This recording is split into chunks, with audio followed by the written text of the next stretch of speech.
Bolivia's unrest pushes Presidente Paz toward emergency powers. Colombia's runoff tests fiscal credibility. And Panama's Canal profits surge even as water risk caps the upside. Hello, I'm Windfall, your Latin America regional risk specialist at LatinAmericaRiskSentinel.com. This is Sentinel Plus, the full audio briefing, a report every Tuesday that subscribers get. During our launch week, everyone gets complimentary access. To become a paid subscriber so you don't miss the Tuesday report plus the in-depth reports every weekday for our full brief, make sure that you subscribe at bit.ly/LARSPORT.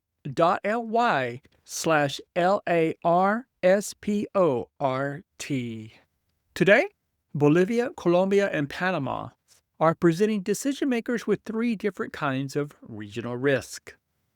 Bolivia is nearing emergency power territory as unrest, road blockades, and shortages strain Presidente Rodrigo Paz's government. Colombia's June 21st runoff is now a fiscal credibility test, with debt costs, inflation risk, and Banrep's credibility shaping the next government's room to act.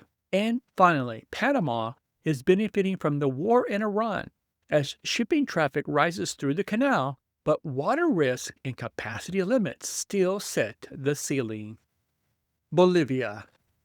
Bolivia enters the week in a deeper phase of political rupture. Less than a year after Rodrigo Paz won the country's first ever runoff transfer of power with a certified 55-45 victory, a mandate that was broad enough to win, but too fractured to govern once shortages and blockades hit. Evo Morales is intensifying the confrontation, the former president of the country, from the sidelines, calling for immediate elections even as he faces sweeping judicial cases himself, while the government accuses him of fueling destabilization amid a mass split that never healed. What's unfolding now is a rapid breakdown of a state's capacity and political cohesion, where ideology, institutional mistrust, and collapsing social alliances have turned a fragile post-election landscape into a full legitimacy crisis. Bolivia is most likely to remain in a phase of elevated political stress as protests, shortages, and internal fractures push the Paz government toward emergency powers territory, while pressure is accelerating rather than easing. It's likely that the government continues advancing the law regulating states of exception as a legal shield for forceful road clearing. It's also likely that blockades, shortages, and business disruptions persist through the near term, now with a broader social base participating. It's unlikely that the Paz government collapses outright, but likely that governance capacity continues to erode, especially as Morales escalates calls for early elections while facing major judicial exposure himself. Lithium Politics. Bolivia's 23 million ton resource base remains real, but it is most likely that production stays far below potential because the political and regulatory environment is not investable at scale. Bolivia has the largest resources of lithium in the world, attracting investors and outside interests of big powers such as Russia, China, and the U.S. Bolivia also has strategic geography, being right in the center of South America. It is likely that Chinese and Russian lithium agreements face delay, renegotiation, or loss of privileged position. It's unlikely that China is pushed out outright, but likely that contract reviews weaken its advantage. And it's also most likely that investors face prolonged uncertainty around legal frameworks, contract stability, and operational continuity. The risk channel The risk channel is a mix of resource policy, uncertainty, and political risk. The watch points: whether a state of exception is formally activated, whether Congress advances lithium legislation or contract review, and whether the blockades or shortages begin directly impairing lithium development. The takeaway: Bolivia is most likely to remain a high uncertainty environment, where the core risk isn't lithium scarcity, but whether La Paz can maintain enough stability and investor confidence to turn its massive resource base into a real national treasure. Colombia. Colombia heads into the June 21st runoff amid sharp ideological polarization and widening physical stress, even after a pro-market candidate topped the first round. And despite the economic pressure building under the surface, much of the country is looking toward the World Cup, not the balance sheet. The next administration will inherit rigid spending, high local yields, and a central bank guarding its independence. Limits that will shape policy far more than campaign promises. Colombia's June 21st runoff is most likely to become a referendum on ideology rather than economics, though the two are related. It's likely that markets continue focusing on the 6.4 to 7.8% deficit and the required 4% of GDP adjustment, regardless of who wins. Colombia's 4% of GDP adjustment is the size of the fiscal hole that the next government must close, according to Fitch ratings, through some mix of spending cuts and new revenue just to keep the country's debt from rising. It's unlikely that either candidate can deliver rapid economic consolidation, given the rigid spending on pensions, healthcare, and transfer payments. It is most likely that debt service costs and high local yields, 13.9 to 14.8%, constrain early policy moves. Monetary credibility. Banrep is likely to maintain a restrictive stance until inflation risk and election uncertainty ease.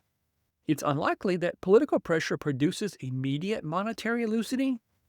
It's most likely that the next president influences Banrep gradually through board appointments, shaping medium-term expectations.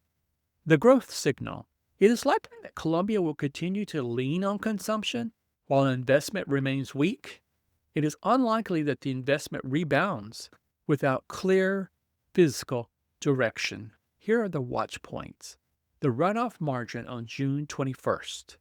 A stark choice to continue the leftist march under Presidente Petro's favorite, Ivan Cepeda, or a lurch back to the right with the controversial candidate Alvarado de la Espriella, who now is the favorite.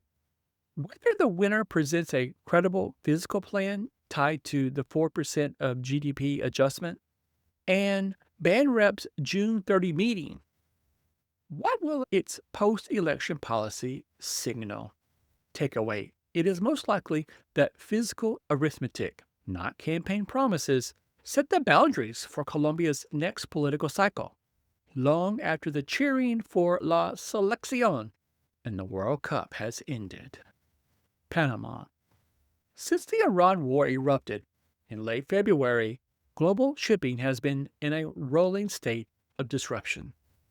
Even with a fragile ceasefire, operators are still diverting to safer, shorter routes, and Panama is one of the biggest beneficiaries. The question is how long the canal can absorb the pressure.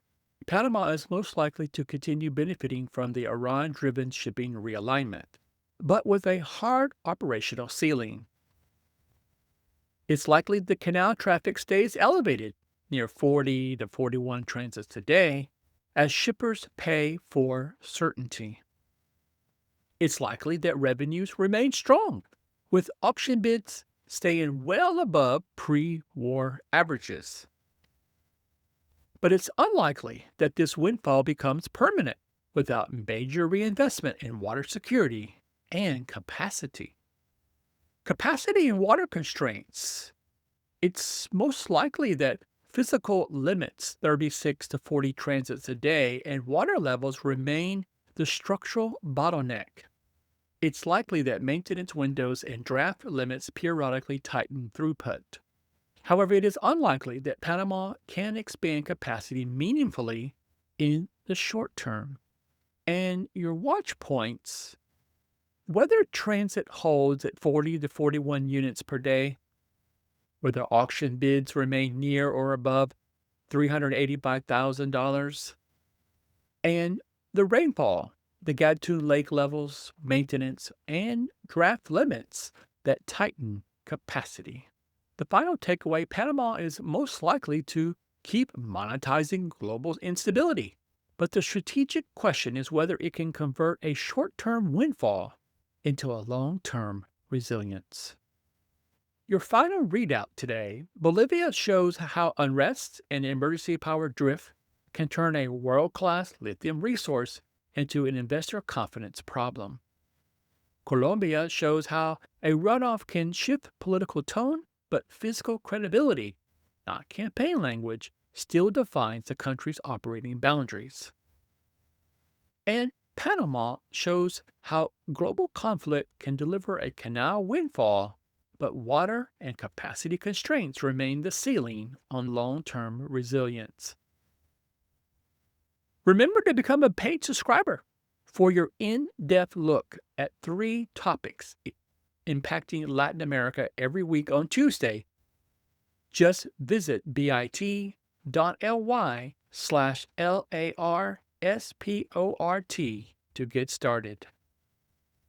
Thanks for listening to Sentinel Plus today, and thank you for being a premium subscriber.